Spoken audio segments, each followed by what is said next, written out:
Kutipan Babat Tanah Jawi tentang berdirinya Kartosuro. Episode pertama.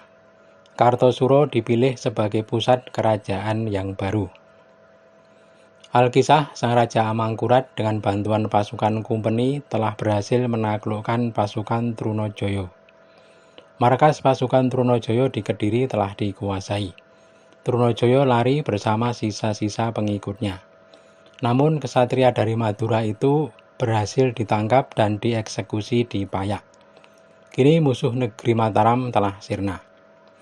Sang Raja Amangkurat berkehendak membubarkan barisan di Payak dan berangkat ke Surabaya, sekalian berkunjung ke Ampel. Sudah diumumkan kepada para pasukan dan kumpeni. Semua prajurit senang hati karena sudah merasa jenuh berada di Payak. Maka dengan bersemangat, pasukan segera bersiap berangkat. Barisan pasukan Sunan Amangkurat sudah sampai di Surabaya. Karena jumlah pasukan sangat besar, barisan bagian ekor masih berada di Payak dan masih berbaris di sepanjang jalan. Sang Raja kemudian bermarkas di Surabaya. Paginya Raja bermaksud mengunjungi Ampel Dento untuk ziarah ke makam Sunan Ampel. Selama di Surabaya, Sang Raja mengirim utusan ke Giri Kedaton untuk meminta izin kepada Sunan Giri. Yang diutus ke Giri Kedaton adalah Raden Mangunjoyo.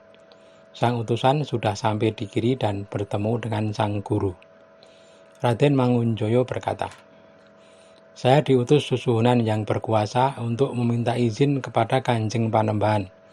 Susuhunan Amangkurat akan bertakhta sebagai raja di tanah Jawa.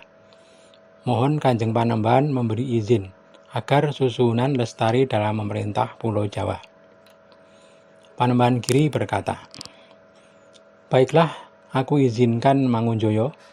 Kalau keturunan Mataram sudah nyata-nyata punya darah raja-raja Jawa. Hanya keturunan Mataram yang punya, tak ada yang lain. Maka sebaiknya saya mengizinkan. Kalau bukan darah Mataram, aku tidak akan izinkan." Ki Mangunjoyo berkata pelan, "Panembahan, saran saya Paduka jangan tergesa-gesa memberi izin. Saya mencegah Paduka karena hati saya merasa Susuhunan itu bukan keturunan Mataram. Sepertinya dia anak seorang Belanda karena sehari-hari dia memakai pakaian seperti halnya pakaian Admiral Belanda." Panembahan berkata, "Kalau seperti katamu itu, sungguh aku tak akan mengizinkan. Kalau dia bukan keturunan Raja Mataram, sungguh nanti tak akan lestari berkuasa." Raden Mangunjoyo segera minta pamit dan kembali dari Giri. Tak diceritakan di jalan, Raden Mangunjoyo sudah sampai di Surabaya. Segera Mangunjoyo menghadap kepada Sunan Amangkurat. Setelah menyembah dan mengusap kaki sang raja, Mangunjoyo melaporkan hasil perjalanannya ke Giri. Berkata Raden Mangunjoyo, "Mohon maaf Paduka, saya sudah menunaikan tugas dari Paduka untuk meminta izin kepada Sinuwun di Giri, bahwa Paduka akan bertakhta sebagai raja di tanah Jawa. Namun Panembahan Giri tak berkenan memberi izin, tetapi alasannya masih disembunyikan." Sang Raja Amangkurat sangat murka mendengar penuturan Raden Mangunjoyo. Telinganya seperti disayat, dada memerah seperti keluar api, dan matanya memerah melotot. Tanda bahwa sang raja sangat besar murkanya. Kiai Bicak segera dipukul menggema. Para prajurit dan para santri serta punggawa semua kaget. Dengan cepat para prajurit bersiaga dan sang raja tanpa menunggu lama segera memberangkatkan pasukan. Gabungan pasukan Kamangkuratan dan pasukan Kumpeni Belanda menuju Giri Kedaton. Perjalanannya bergelombang seperti ombak samudra. Singkat cerita, pasukan Amangkurat sudah mengepung Giri Kedaton. Orang-orang di padepokan Giri sudah bersiap menghadang datangnya musuh. Para santri mempersenjatai diri dengan niat jihad fisabilillah. Waktu itu Panembahan Giri mempunyai keponakan, anak dari kakaknya yang sangat tampan. Namanya Pangeran Singosari, putra dari Panembahan Pengulu. Raden Singosari inilah yang menjadi komandan pasukan Giri Kedaton. Ketika pasukan Mataram melihat orang-orang di Giri menghadang, mereka sangat suka hati, mengira bahwa Giri akan segera takluk karena jumlah orang di situ sangat sedikit. Tetapi pasukan Giri tak gentar. Di bawah pimpinan Pangeran Singosari, pasukan Giri menghadapi musuh layaknya banteng yang terluka. Orang Giri mengamuk, banyak prajurit Mataram tewas. Mereka menerjang tak berhitung mati. Ditembak pun tak mempan, pelurunya melurut. Pangeran Singosari sepak terjangnya seperti singa lapar. Pasukan Raja Amangkurat dan Kumpeni bubar berlarian. Seorang alperes Kumpeni tewas dan pasukannya bubar. Pangeran Singosari terus mendekat ke arah Sang Raja Amangkurat yang dijaga prajurit pilihan, yakni para prajurit muda andalan Susuhunan. Ketika Pangeran Singosari menerjang, para prajurit pengawal raja menyodok dengan tombak. Pangeran Singosari meloncat tinggi, tombak besi tak mempan padanya. Sedikit pun kulitnya tak lecet. Ketika kembali mendarat, pangeran mengamuk sangat mengerikan. Sementara para prajurit muda tak hendak mundur. Mereka merasa malu kalau lari dari medan perang. Dengan sisa keberanian mereka menghadang. Para prajurit muda tadi semua tewas, tak ada yang tersisa. Sang raja sangat murka melihat pasukannya kucar-kacir tak bisa bangkit lagi. Segera mengambil senjata tombak Kiai Baru, hendak maju sendiri ke medan perang. Tetapi punggawa yang selalu menjaga sang raja, yakni Panembahan Notoprojo, mencegahnya. Kiai Baru dimintanya dan segera diberikan oleh sang raja. Panembahan Notoprojo segera maju ke medan perang. Panembahan Notoprojo adalah keturunan Susuhunan Adilangu atau Sunan Kalijogo yang kelima, atau disebut wareng dari Sunan Kalijogo. Pangeran Singosari melihat bahwa yang maju adalah Panembahan Notoprojo. Pangeran Singosari waspada, tetapi memang sudah kehendak Tuhan bahwa ajalnya sudah tiba. Tombak Kiai Baru tak dapat ditangkis.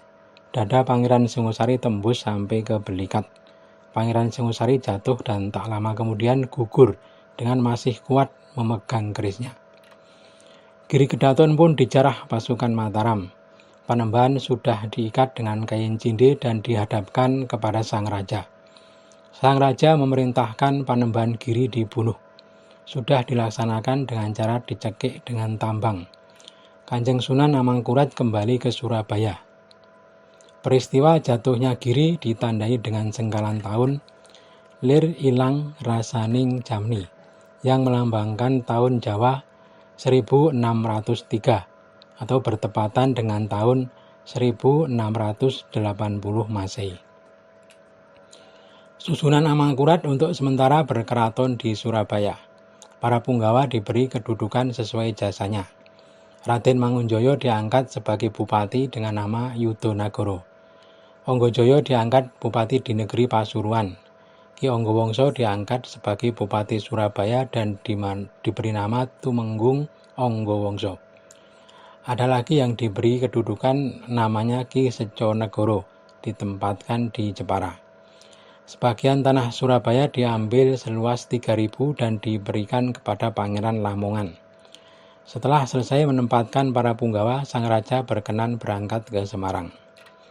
Singkat cerita, perjalanan sang raja sudah sampai di Semarang dan bertemu dengan Tuan Admiral. Sang raja memberikan 2 tanah sebagai balas jasa atas bantuannya menumpas pemberontakan Trunojoyo. 1 tanah di Cirebon dan 1 tanah di Sumenep. Tuan Admiral sangat berterima kasih atas pemberian 2 tanah tersebut. Tuan Admiral segera kembali ke Betawi. Pasukan Kumpeni ditinggalkan untuk menjaga sang raja. Sepulang Tuan Admiral ke Betawi, sang raja dan para punggawa bermusyawarah mengenai tempat yang akan dipakai sebagai pusat kerajaan yang baru. Karena kota raja lama sudah hancur dan pernah diduduki musuh, maka kota raja harus dipindahkan. Sang raja menghendaki Ayodhya sebagai kota raja yang baru, tetapi para punggawa menyarankan tempat lain. Ada yang menyarankan agar bertempat di Tinggir. Kitanurogo menyarankan di Pokak. Semua tak ada yang disetujui sang raja. Lalu Ki Urawan mengusulkan Wonokarto sebagai kota raja. Kali ini sang raja setuju. Sang raja segera memerintahkan kepada para prajurit untuk berangkat ke Tanah Pajang, menuju ke sebuah desa bernama Wonokarto, tempat yang akan dibangun keraton. Pasukan sang raja berangkat dari Semarang dengan berbagai bendera. Ada yang berbendera hitam bergambar kera putih, ada bendera dari sutra merah bergaris putih, ada bendera kuning bergaris putih, ada lagi bendera hijau berinda sutra kuning. Selama perjalanan, sang raja dikawal prajurit pilihan dengan senjata tombak bergagang putih. Itulah senjata prajurit Sorogeni yang berada di depan dengan bendera sutra merah bergaris putih, atau disebut bendera Gulo Kelopo. Sesampai di Wonokarto, sang raja dan seluruh pasukan membuat markas sementara. Setiap hari, para prajurit membersihkan lahan dan membuat bangunan keraton. Tak lama kemudian bentuk keraton sudah jadi, dan sang raja pun telah mendiami keraton baru. Desa Wonokarto sudah diganti nama menjadi Kartosuro Adiningrat. Masuknya sang raja ke istana baru bertepatan dengan bulan Ruah, tahun Alif, dan ditandai dengan sengkalan tahun Mantri Sirno Ubahingrat yang melambangkan tahun Jawa 1600 atau bertepatan dengan 1680 Masehi. Maka berdirilah Keraton Kartosuro.